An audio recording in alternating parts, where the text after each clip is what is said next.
Minister of Health and Labor wants the employers on the island to not take advantage of their employees. Member of Parliament Sarah Westcott Williams says we have to keep hammering on information to the public. But first up, Minister of TEAT says the cruise passenger arrival is expected to decline by 20%. Those are the headlines for Friday, March the 20th, 2020.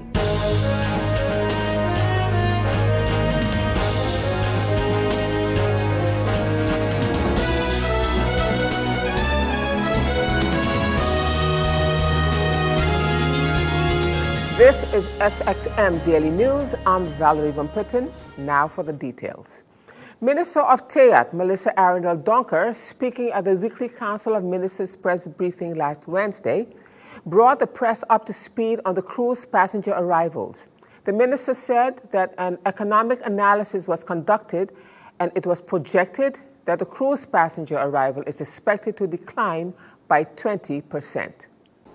Given our current domestic situation and the drastic economic measures that become necessary to curb the contracting and the spread of COVID-19, as the ministry responsible for monitoring the economy and its developments, an economic analysis was conducted. This analysis is quite important, considering the global developments, especially within the markets of the United States and Europe, for which St. Martin depends highly on its economic stability. In our initial findings, our analysis indicates that this situation continues on its current trend, especially in the tourism sector. Our economy will decline substantially for this year. Our cruise passenger arrival is projected to decline by 20% for this year. Likewise, our stayover arrival. A 20% decrease in cruise arrivals for 2020 means that there will be 326,307 less cruise visitors coming to the island. Taking the assumption that on average a cruise tourist has an average daily expenditure of $150. This would result in a potential loss of revenue in the sum of approximately $48.9 million.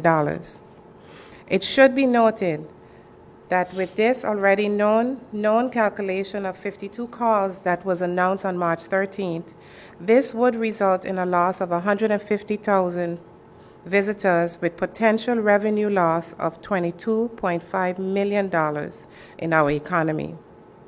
A 20% decrease in stayover tourism for the year 2020 means that there will be 64,000 less visitors coming to the island. Taking the assumption that on average stayover tourist stays 7.5 days on St. Martin, the effect is a total decrease of 480,000 in tourist nights. Additionally, with the assumption that a stayover tourist spends an average of $160 on a daily basis, this would result in a potential lost revenue in the sum of $76.8 million. With the economic stimulation, it is projected that there will be a decrease of 32% in the number of tourist days for 2020.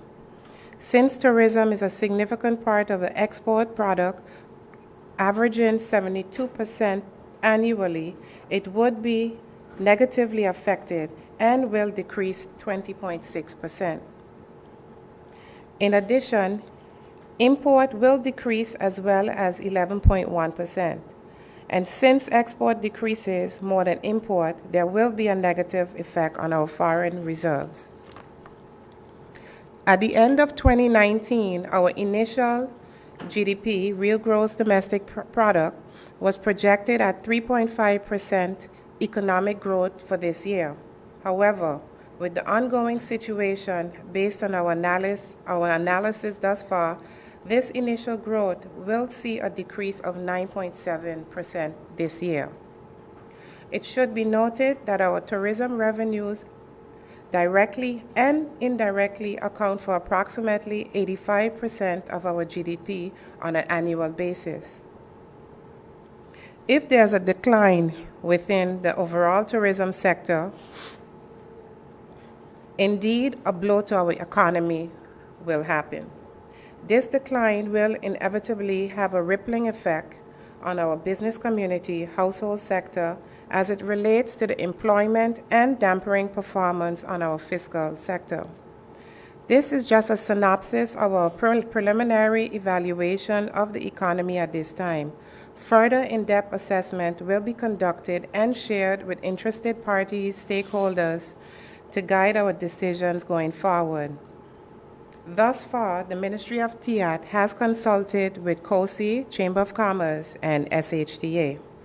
And in this tourist-related item, approximately 222 tourists that are still on the island are trying to get home amid the coronavirus COVID-19 pandemic. These tourists are primarily Americans, Canadians, and Europeans. They were staying at various lodgings, hotels, timeshare properties, and resorts. Director at the St. Martin Tourist Bureau said that the Bureau has been very busy over the past days with the various hotels to assess and put a system in place in order to get them back to their respective countries. And corporate communications specialist at PJIA, Mrs. Audrey St. Louis Jack, told our news department that the airport will soon start a campaign about social distancing. She elaborated. We are having a campaign soon that talks about the social distancing. So when you're in the lines, we want you to stay 3 meters away from each other when you're in the lines, and just practice all the healthy travel tips that you're seeing in our PSAs. Wash your hands for at least 20 seconds with soap and water. You dry your hands in a hand dryer without touching surfaces. Use the available hand sanitizers to cleanse your hands. After 5 consecutive uses, please wash hands with soap and water. If you have a cold, place your upper arm in front of your face. We call it the elbow flex that was told from CPS. When you sneeze or cough, use a disposable tissue into which you may cough, or wipe your nose, and immediately discard the tissue into the bin provided, and wash your hands with soap and water. We also we ask everybody to protect yourself and your fellow passengers during your flight. So you have to avoid touching your eyes, nose, and mouth with unwashed hands. On the aircraft, you have to use sanitary wipes to wipe down the armrests, tray tables, and these days, these aircraft comes with touchscreen TVs and so forth. Wipe them down, be safe for you and your family, and use tissues to open the bathroom doors if you have to use the bathroom doors on the aircraft. And of course, we practice the face mask. It is optional, but it must be a proven effective barrier, especially if you're seated on the aircraft. If your seated neighbor has a cough or cold. But besides all of that, Mr. Williams, we want to tell everybody to take advantage of the hotline 914, and that's provided by the Collective Prevention Services at CPS. They are who we are channeling everything through. We have to stick to protocol, especially during this time of crisis, and make sure that the information comes from the correct sources. So we are the Princess Juliana International Airport, but we have to make sure that everybody gets in touch with that hotline if you have questions, to stay at home and call your general practitioner if you think you have been infected with COVID-19, coronavirus. So, and then you let them contact CPS, or you can just call it the 914 hotline from CPS. We encourage everybody to do that. We are encouraging everyone to do that, and we are definitely doing it ourselves with our staff, and we're making sure that our frontline staff receive the protective barriers and protective equipment that they need in order to operate. And in other news at this time, management of GEBE has released an update on the opening hours at the Simpson Bay branch office. They are informing the general public that the Simpson Bay branch opening hours now have been adjusted to 8 a.m. and they will close to the public at 3 p.m. Due to the limited staff, only 5 persons will be allowed in the building at a time. Please be assured that while GEBE remains focused on the health and safety of their staff and their valued customers, they are also focused on continued service to you, the client. GEBE is encouraging you to log on to their website at nvgebe.com and register for My Login, where you will be able to access all of their online services such as paying your bills online, request move-ins and move-outs, and talk to their live chat agent. The dispatch center can be reached at 1721-546-1100 or 546-1160. For emergencies, remember to have a bill on hand when calling. And still to come, Minister of Romy says it is business as usual. I'll have the details for that story and more when SXM Daily News returns.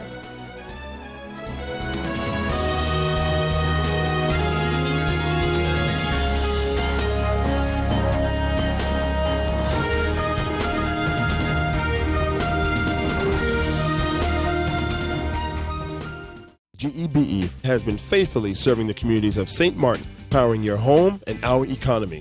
Come rain or shine, our qualified team of professionals are working hard 24 hours a day to provide you and your family with safe, reliable electricity and water. We use the latest technologies and test our products daily to maintain the highest international standards. Our friendly staff is always there to assist you, whether in person, over the phone, or online.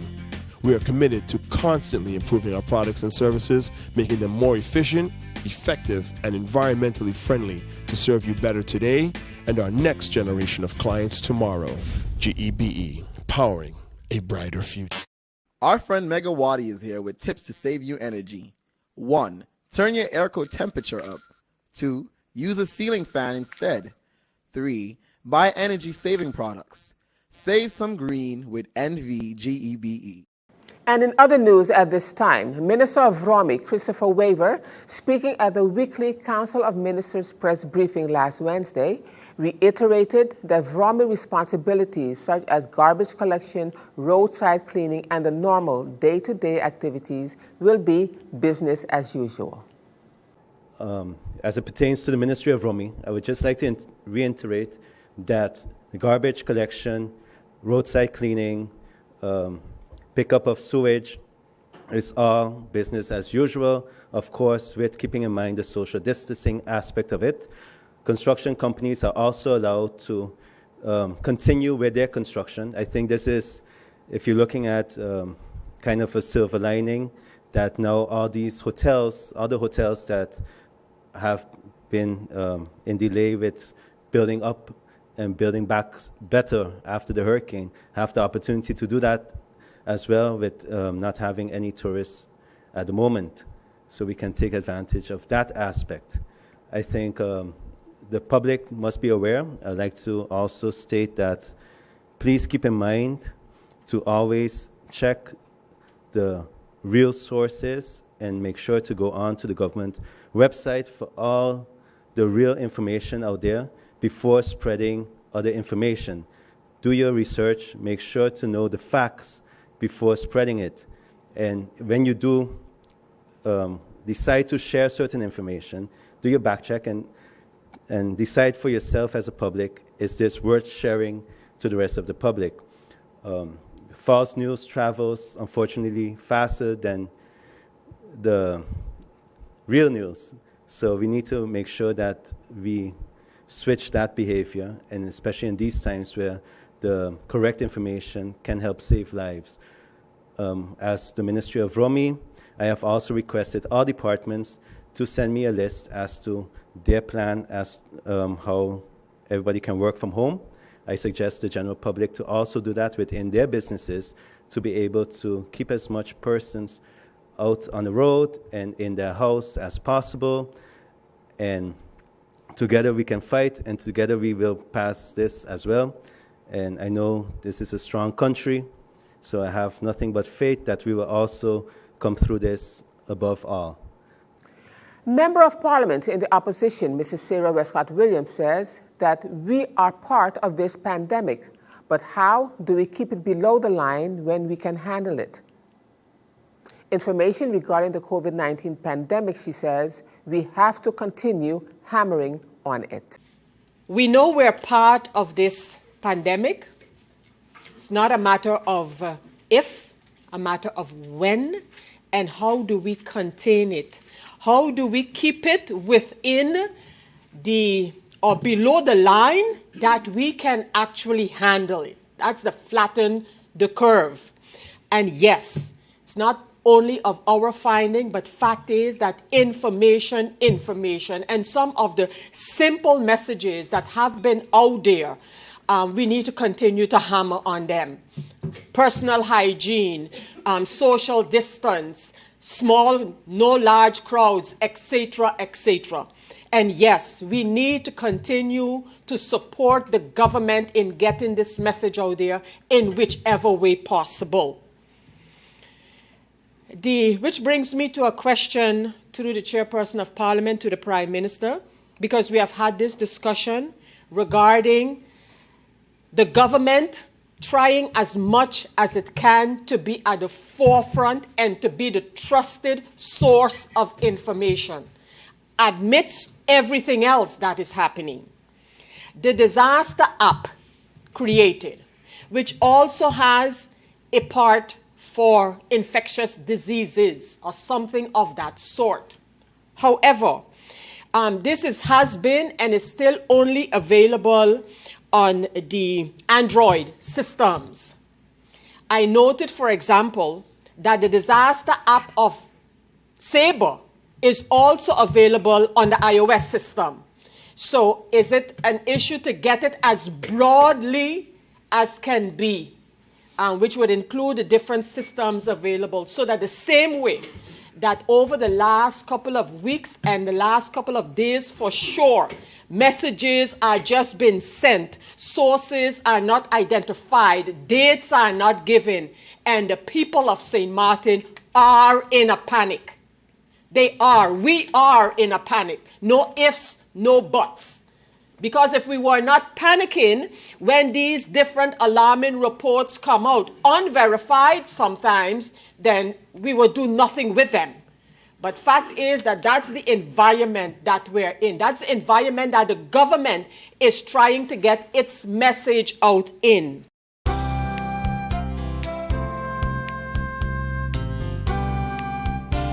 Now turning to our weather forecast for March 20th, 2020. A tightened Atlantic high-pressure ridge will generate a moderate to fresh breeze during the forecast period. Low-level clouds drifting in the wind flow will cause a few showers as they move across the region. Seas are expected to continue to deteriorate and peak near 10 feet tonight. Due to the effects of northeasterly swells and strong winds, therefore, a small craft advisory remains in effect for St. Martin. Small craft operators and sea bathers are advised to exercise extreme caution. Now, let's turn to your 3-day forecast.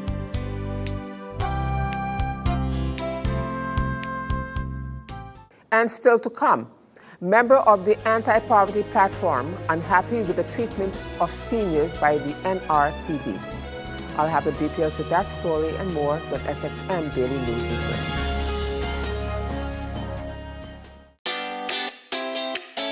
Make use of WIB mobile banking with easy access and direct usage of face recognition,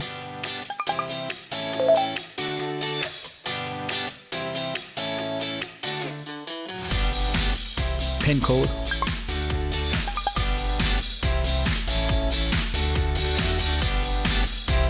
or fingerprint. Download WIB mobile banking app and make your transaction from anywhere at any time. For more information, visit wib-bank.net/quick-login. And in more news, as we continue with the news at this time, Minister of Health Pamela Gordon-Carty touched on the topic of daycare and schools. The minister says that the closure of the schools on the island is creating a challenging situation for our economy. She is also asking the employers not to abuse their employees. Because of the situation where the schools and daycare are being closed, is creating a very challenging situation for our economy as a whole within the business sector. We want to hereby, on another note, inform the parents that still have to report to work to make sure that your children are in a safe environment. Ministry of ASR will be running some reports on social impact and on labor to see what measures and or policies we need to work on in order to guarantee a smooth transition back into normal. We had also our first meeting on Monday with the Council of Public Health, and we met with the new members, which are very enthusiastic about getting to work.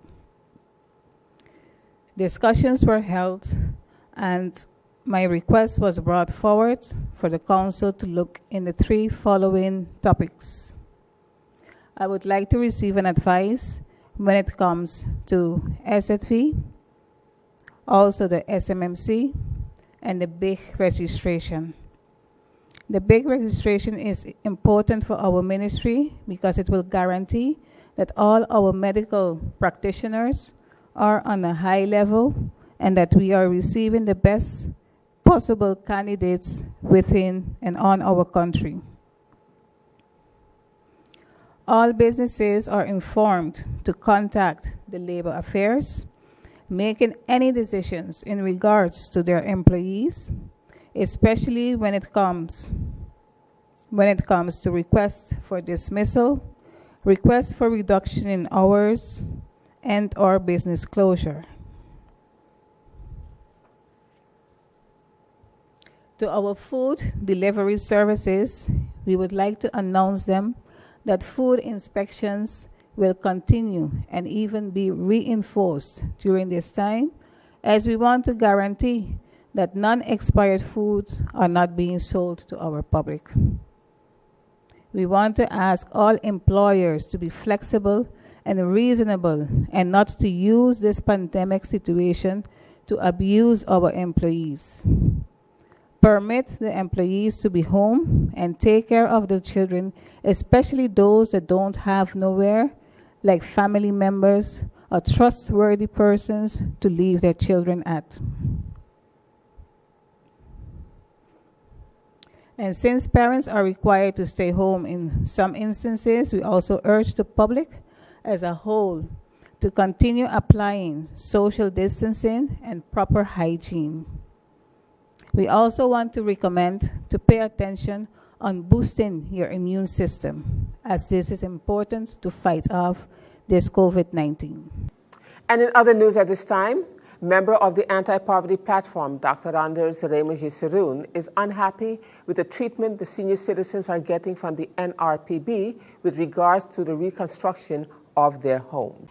Each homeowner in the program had fulfilled the eligibility criteria set forth by the government of St. Martin, and their home, after a technical assessment by an engineer, got a specification of the necessary repairs. Expected works included repairs of the roofs, windows, doors, and minor electrical works. These repairs were scheduled to take place in approximately 2 months. Mr. Claret Connor, director of the NRPB, addressed the first set of beneficiaries at that time with the following words: "I would like to especially thank the homeowners for their patience during this process, because since the hurricane, it was only last year, 2019, June, that they got a contract to sign." And exactly these words brought a few homeowners after 7 months to file a complaint with the Consumers Coalition and their legal advisor Cormex against the NRPB. A month ago, on February the 25th, we had a meeting with the NRPB staff in their office at the Walter Nisbet Road, in the building where the former Labour office was located. NRPB staff members gave a whole explanation of the background and of the structure in place to give account for the Dutch Trust Fund monies. On behalf of the dissatisfied homeowners, we tabled the following issues. The 2-month duration in the home repair contracts after 6 to 8 months was still not completed. The unsatisfactory quality of the work of the contractor and subcontractors from the one hand, and from the other hand, the supervisory work from the NRPB. And complaints of subcontractors that they do not continue the work as long as they have not been paid by the contractor. We explained the NRPB staff that when homeowners have to come to us, the Consumers Coalition, then there is something to improve in the whole functional structure of the National Recovery Program Bureau. Student injured in the area of Milton Peters College on Tuesday, March 17, 2020. Around 1 p.m., the police dispatch received a call regarding a student who was injured during a fight, which took place on the L.B. Scott Road in the vicinity of the Milton Peters College. The patrol and ambulance who arrived on the scene encountered a minor with the initials JG who was dazed and could barely speak. While being treated on the scene by the emergency personnel, police patrol tried to ascertain what took place, but the victim could not give a clear account of what exactly happened to him. It later turned out that the victim was injured by a student from one of the nearby schools. The victim was later rushed to the St. Martin Medical Center by ambulance personnel for further treatment. JG, who is in critical condition, was later flown to Curaçao for further treatment. The juvenile department is busy investigating this incident. And still to come, President of the St. Martin Bankers Association says that banks on the island are very liquid. I'll have the details to that story when SXM Daily News returns.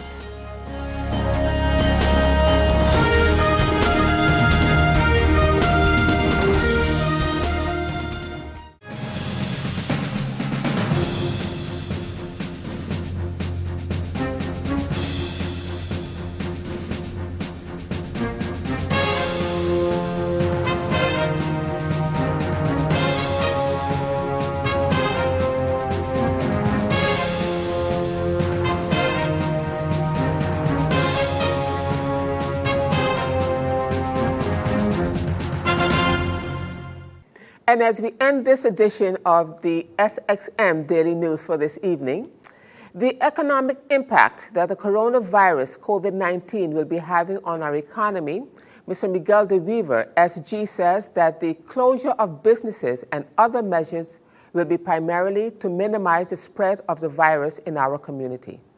And President of the St. Martin Bankers Association, Mr. Derek Downs, while speaking at a press conference on Wednesday last, March the 18th, said that he has assured that the community will not have to worry about liquidity. According to the Bankers Association president, the banks are very liquid. The banks are strong. We just need to band together. The closures of businesses and the other measures that we are introducing is primarily so that we can try to minimize the spread of this problem in our community. So I would really like to ask our community for their understanding, recognize the importance of reducing movement and social contact and the social distancing so we can minimize that problem and thereby certainly try to get back to the level of economic activity as much as possible. We are looking at ways in which we can help to come up with an economic plan together with the Ministry of Finance and the bankers and a number of different major stakeholders so that we can see how we can weather this storm together. You do not have to worry about liquidity. The banks are very liquid. You don't have to worry that your deposits are at risk. The banks are strong. We just need to, as the others are saying, we as a country, we need to band together and see how we get through this crisis, but we will get through. We've come out of Hurricane Irma, and we've come out stronger than we were before. So be assured, the bank will continue to provide the services that are necessary for people to be able to go to the supermarkets, send their payments overseas to assist their kids and whatnot. These services, we will ensure they are available to the public. I am Valerie Van Putten, and just a reminder that this and other programs are available online. Simply log on to stmartinmediacenter.com for viewing. And on behalf of the SXM Daily News team, we thank you for watching and plan on meeting you right back here again on Monday. Do enjoy a safe weekend.